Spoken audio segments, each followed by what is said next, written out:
You guys requested it, Dr. G style hard groove, how to make it in Ableton. You can get this full template at the top of the description on my website. Definitely make sure to go grab that and let's dive in. So the first thing we got here is our kick and bass line. Nothing too crazy on the kick, just a 909 kick. You'll notice it's like kind of the loudest thing in the mix though. Right, like if you look at the VU meters, everything else is like pretty quiet compared to this. So it's really just a matter of getting a nice punchy 909 kick. I noticed, hard groove in general, but yeah, definitely these Dr. G tracks, it's a lot of 909s. The bass line though has some really, really cool stuff going on. So it's kind of like a blend between a traditional hard groove bass and a trance bass. We have this, and then this.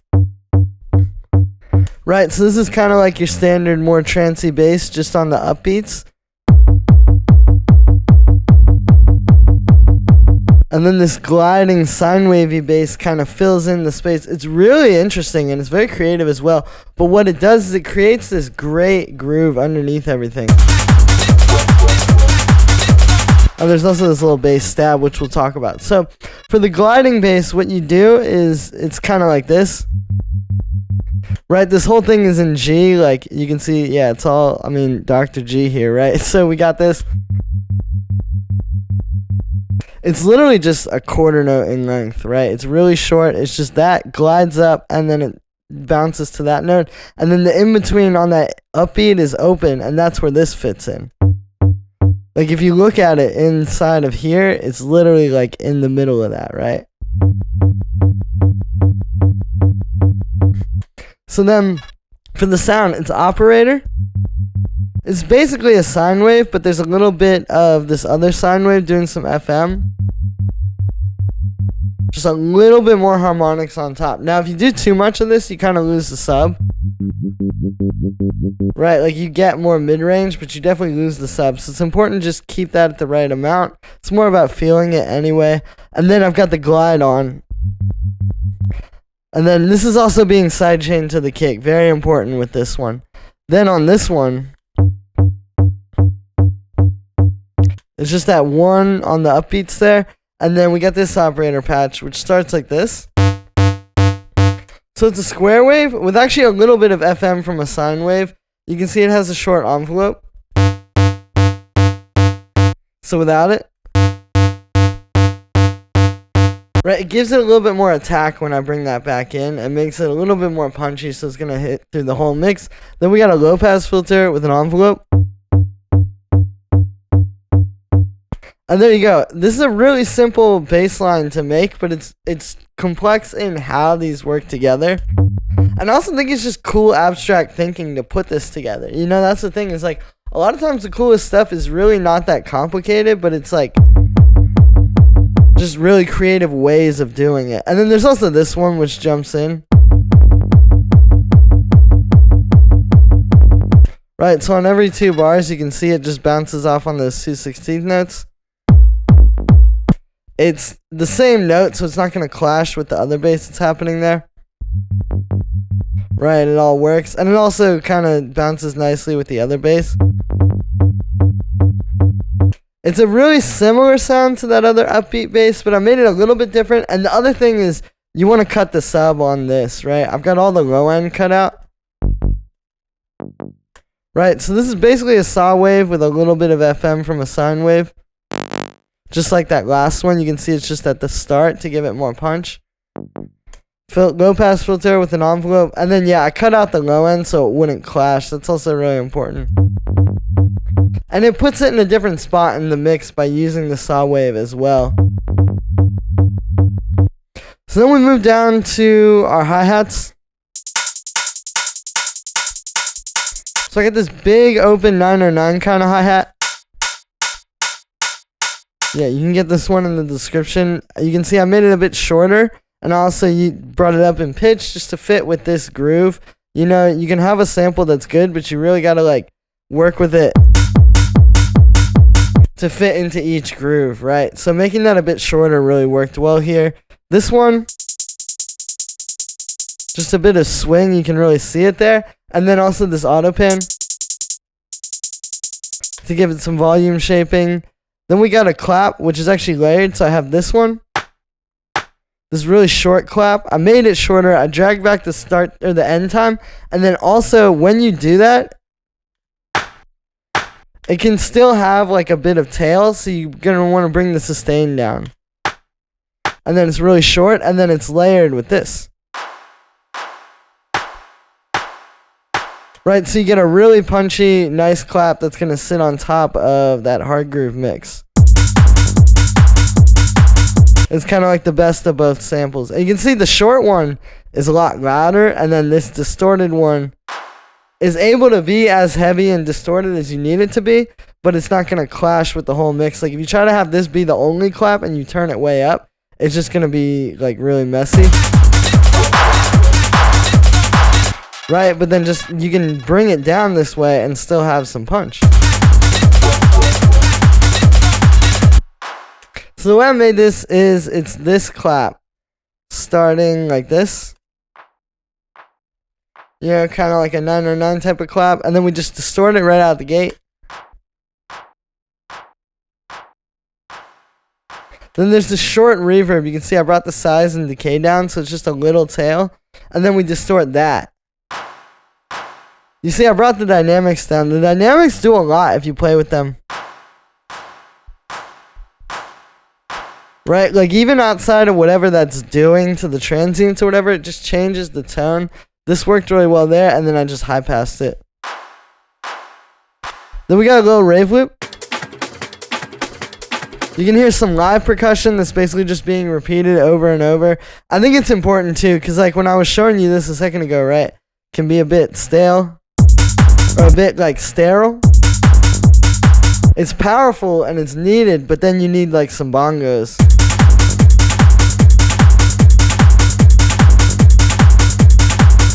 Right, and that just works really well there.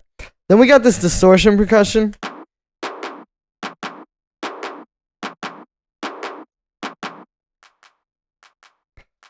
So it's basically just a clap doing this.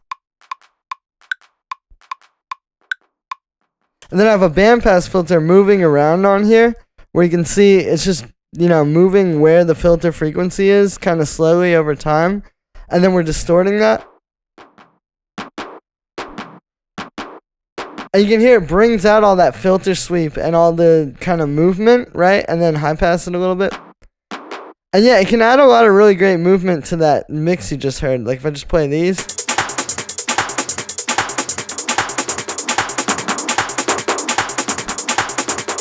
Right, there's a lot of energy from having that just constantly going. Plus it's moving, so it stays fresh and it keeps the mix exciting. We also have this,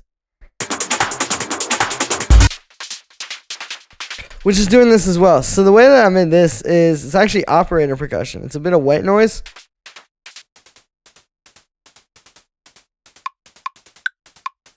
Just playing that MIDI, right? You can see just a simple repetitive 1-bar pattern. And then I've got white noise in here with a really short envelope, so it's already quite percussive. And then there's a bandpass filter, which is moving around with this LFO here, which is on sample and hold, so basically like a random LFO. But I've also got this hard shaper, which really takes it and just makes it a bit more like percussive.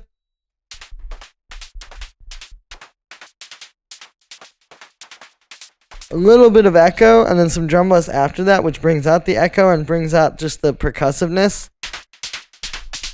It's a really great way to take like synth percussion and make it into something a bit more percussive, and then just a high pass filter.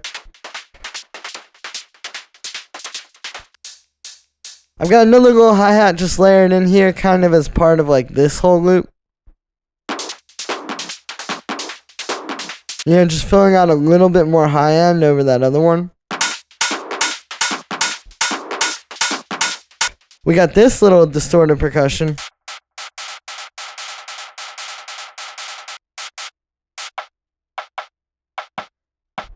Right, so it's like this, and then it's got a lot of delay on it.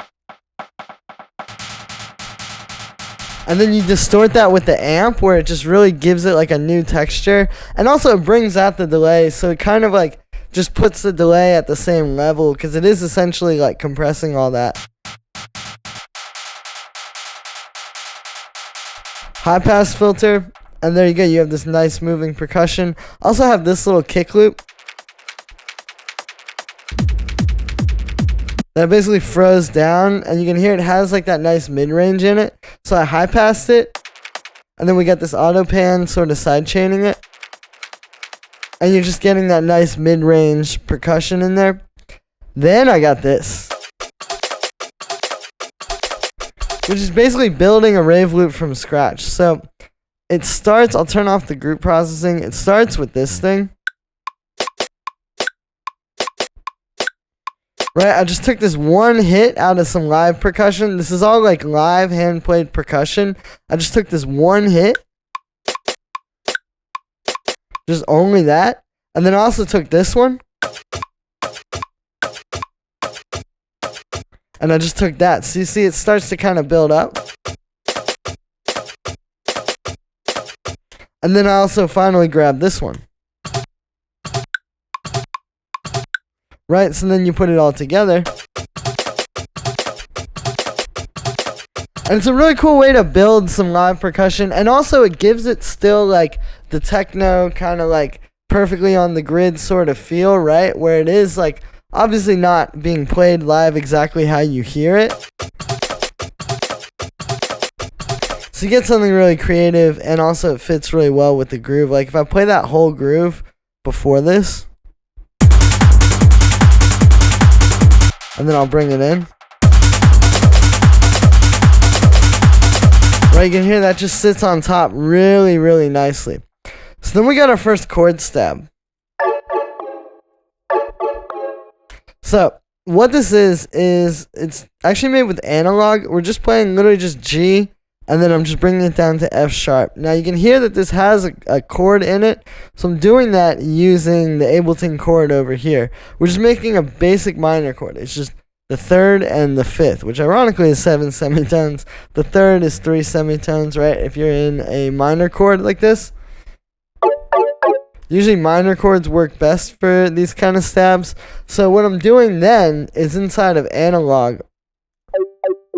You can see I still have these two at different notes, right? I have this one at the root, and then this is 7 semitones up, so it's a fifth. So for all these chord notes, right, there's actually a lot of chord that's happening in this. It's not just that. Like if you hear, the two oscillators are playing different things, so it creates this really cool layer of notes that fit really well. Right, and they're both just saw waves. And then we get this bandpass filter, and I'm playing with something that's only in analog. You can definitely do this with a lot of different other analog type of synths, or real analog synths, where basically just these kind of filters tend to distort and get very interesting tones when you have a high resonance. Right, so what I'm doing here is I've got the frequency really low. I have an envelope that's like that, really punchy, and also key tracking, which basically means for the different notes, they're all playing at different, the filter frequency is different for each note, right? Based on where you are on the keyboard. So here's without that. With it, right? So you can maybe bring this up a bit more. Right, but it's not quite the same. It gives it a really cool sound when you start playing with that. And I even have this LFO moving this slowly too. You can see the retrigger is off, so it's always moving. And that just gives us something that's like kind of staying fresh and moving constantly, so it's not just the same thing over and over.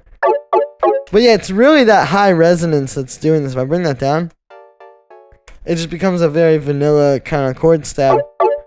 Right, so you can really just play with that. And like I said, you can get a lot of different versions of that with different analog modeling synths, or with real analog synths. I've got the amp envelope like this, so you know it's just gonna be nice and simple and tight and punchy. Then I got this hybrid reverb. Right, so this is really short. I've got it on a spring too, so just giving it more texture and more like room. You know, it's really in a room now, in a space. And then I've got it sidechained to the kick.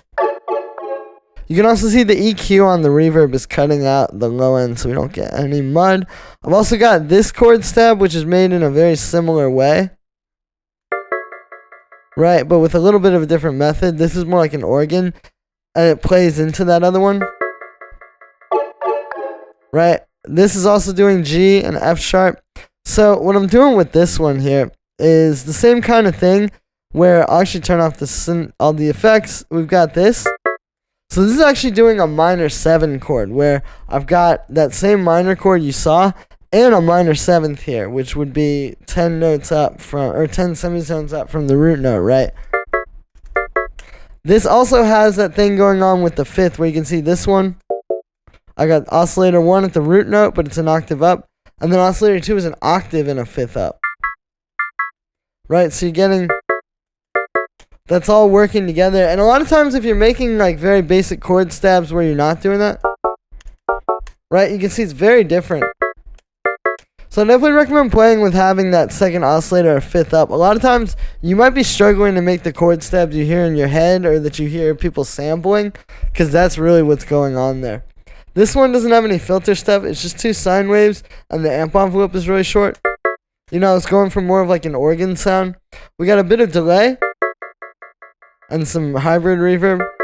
This one's like super short, but it just gives it a little bit of a room, and it's on the plate setting. Then I just got a little bit of effects. Right, I feel like these can just jump in every now and then in the track. You know, and it's something that's not so synthy, and it just fills out the background nicely without necessarily taking up too much space. We got a bit of delay, really slow on there, high pass, and then the auto pan sidechain. And the last thing down here is the vocal chop. So I got this old vocal chop, you probably heard it. I'm gonna dish you right now. Right, what I did is I sliced it to new MIDI track in Ableton on the transient mode, meaning it's gonna find every transient and make a chop for that, which is really good for vocal chops, because now you get,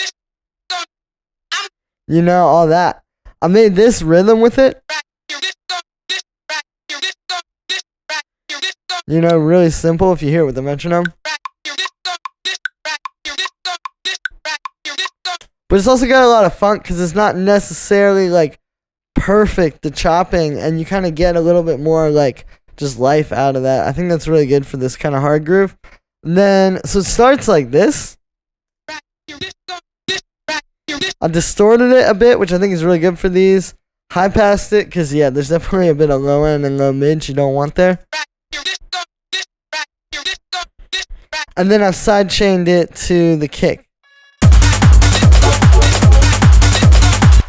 So that's going to be it for this one, guys. That is how you make hard groove techno. Like I said in the beginning, you can get this full template at the top of the description on my website. Definitely don't miss out while it's available. And it helps me keep going so I can keep showing you guys these new genres.